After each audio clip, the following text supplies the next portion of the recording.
So, you got the Source Magazine co-signing what I'm going to call a legend in the game. And I see our brother is on the line, so we listen to a little bit of his music. Now let's hear a little bit from he himself. Welcome to the show, Mr. Papa REU. How you doing this evening, sir? Thanks for having me on the show today. Thanks for having me on the show. Thank you. I appreciate that. We know you're busy out there, so I'm not going to hold you too long. We're going to get a little more information about the man, the myth, the legend himself, Mr. Papa REU. Well, I always got time for people who got time for me. You know what I mean? So it's not a big deal. I always do it the way it's supposed to go, Yeah, that's right. I agree, man. I see why you are so successful and so why you're such an iconic expression in the game. And with that type of mentality, it's just, you don't find it. That's a rare find. That's a jewel in the field. And I appreciate that. Oh man, I sit in the back and I learn from the best, man. I see the mistakes.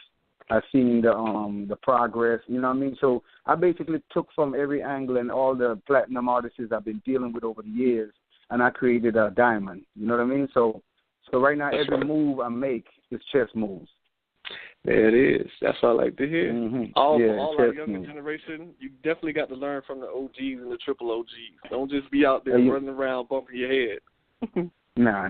You gotta go out there. As a matter of fact, for the younger generation, they need to find an OG to give them game, because reason being, I wish I had one when I was coming up, but I had to sift myself through and make my way through. So, whenever I could give some of the youngsters some game, it's always my privilege. That's right. We appreciate that. It's nothing like, I know you would agree, reaching back and hopefully, even if you just give them the word, so therefore, even if they go down the wrong path, they'll always be able to travel back to those words that even makes a conscious. So, Exactly. I salute you, brother.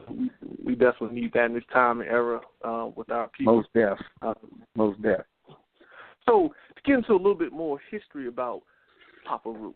About Papa REU. Okay, well, first, basically Papa REU, which is myself, born in the island of Trinidad and Tobago. I'm originally from Tobago, though. You normally don't hear artists from Tobago. You hear them from Trinidad. But I'm from the little one, the small island Tobago. All right? I came to the U.S. when I was about 14 years old, 13, 14 years old. And I'm on 40 million sales. I'm part of 40 million sales and still counting as of far. Ooh. Yes. I have 11 plaques on my wall, and it's rarely you see an unsigned artist with that many plaques. I own 100% of 8 records in the stores. All my masters I own 100% of.